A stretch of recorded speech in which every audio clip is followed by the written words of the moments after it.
हम गायिका राणा राव अंबेडकर की ओर से सभी भोजपुरिया भाइयों को नमस्ते प्रणाम। हम अपने गीत के माध्यम से बतावल चाहतानी कि आलोक मौर्य अपने गरीबी में अपने धर्म पत्नी ज्योति मौर्य के पढ़ाई लिखाई करा के एसडीएम बनावे के काम कैलन। आज वो पत्नी ज्योति मौर्य एसडीएम बनने के बाद बाबूजी अपने पति आलोक मौर्य को तलाक देने पर उतारू हो गई, तो कवि जी को लिखना पड़ा। घर फूक दिया अपने घर के चिराग से, नफरत की आग से।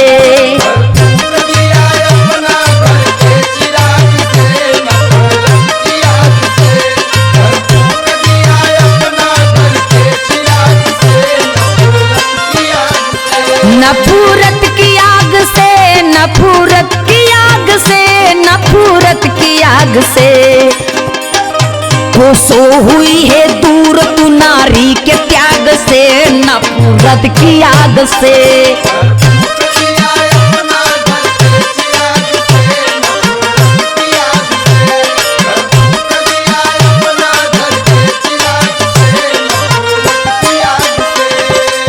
वाह ज्योति मौर्य वाह, एक पदाधिकारी हो करके एसडीएम हो करके इतना बड़ी घिनौना काम करने पर आप उतारू हो गई।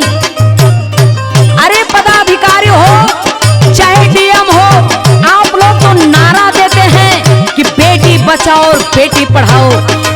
एक ऐसा नारा है, एक ऐसा सलूक आप समाज में दे रही हैं। एसडीएम ज्योति मौर्य, आपके इस घिनौने काम पर अनपढ़ कबीर जी और इस राणा राव का कहना है। ज्योति का काम जग में करना उजाला,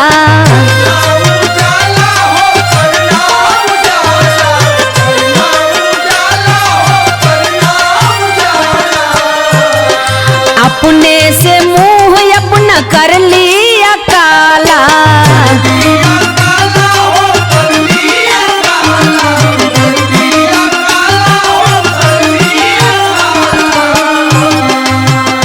जहर भरा है बढ़ के तुझ में काला नाग से, नफरत की आग से।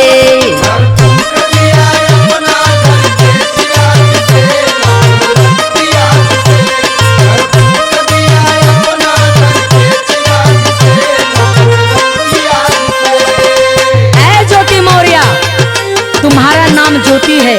ज्योति का अर्थ है कि घर में प्रकाश फैलाना। यही तुम ज्योति फैला रही हो, नारियों का सम्मान घटा रही हो और अपने ही हाथों से अपना मुंह काला कर ली। शर्म आनी चाहिए तुझे। तुम भी 2 बच्चे पैदा की हो, वो भी तो नारी हैं। तुम तो अपना किसी तरह से जिंदगी बिता लोगी। जरा सोचो कि इस धरातल की नारियों का सम्मान कैसे बचेगा। तुम्हारा पति आलोक मौर्य तुम्हारे लिए क्या नहीं किया, जिसने किया एक अपना खून पसीना।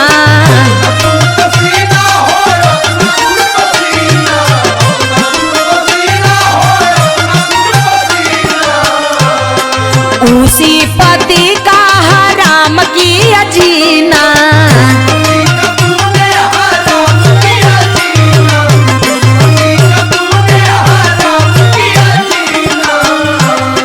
नौकरी पाई नौकरी तिराने लगी पति के भाग से, नफरत की आग से।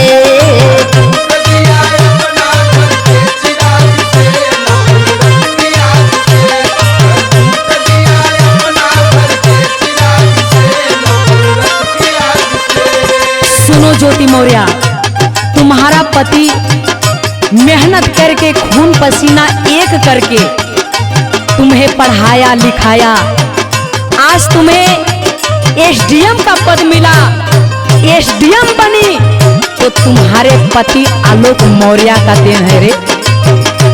जो तुम समाज में आज अपने पति का अपमान कर रही हो, अच्छा नहीं की। पूरे भारत के नारियों के ऊपर तुम्हारा असर पड़ रहा है रे। राजा नहीं समाज में तू रंक हो गई।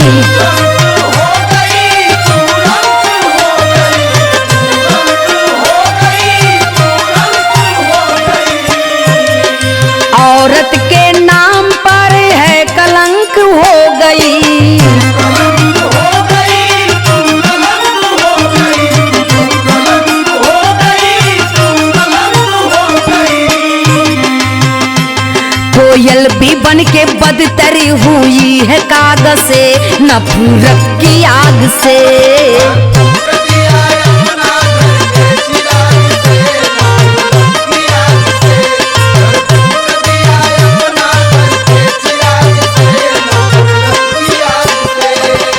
एसडीएम ज्योति मौर्य, तुम सोची कि हम एसडीएम हो गए तो बहुत बड़ा राजा हो गए। राजा नहीं, बल्कि तुम नीचे गिर गई। राजा से तुम रंग हो गई, फकीर हो गई। आज तुम्हारे नाम पर, ज्योति मौर्य के नाम पर पूरा देश थूक रहा है, पूरा समाज थूक रहा है। ऐ ज्योति मौर्य, नारी के नाम पर तुम कलंक हो और ये देश तुम्हें कभी नहीं माफ करेगा। नारी के सम्मान पर भारी ठेस लगा है,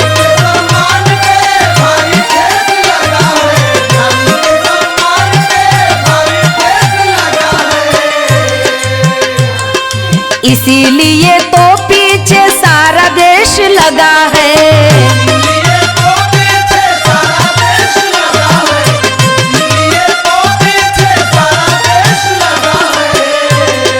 अनपढ़ चली थी खेलने तू आग से,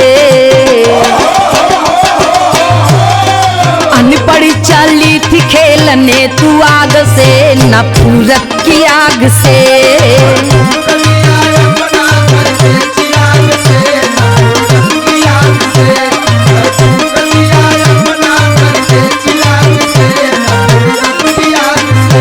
नफरत की आग से, नफरत की आग से, नफरत की आग से, घर फूक दिया अपना घर के चिराग से, नफरत की आग से।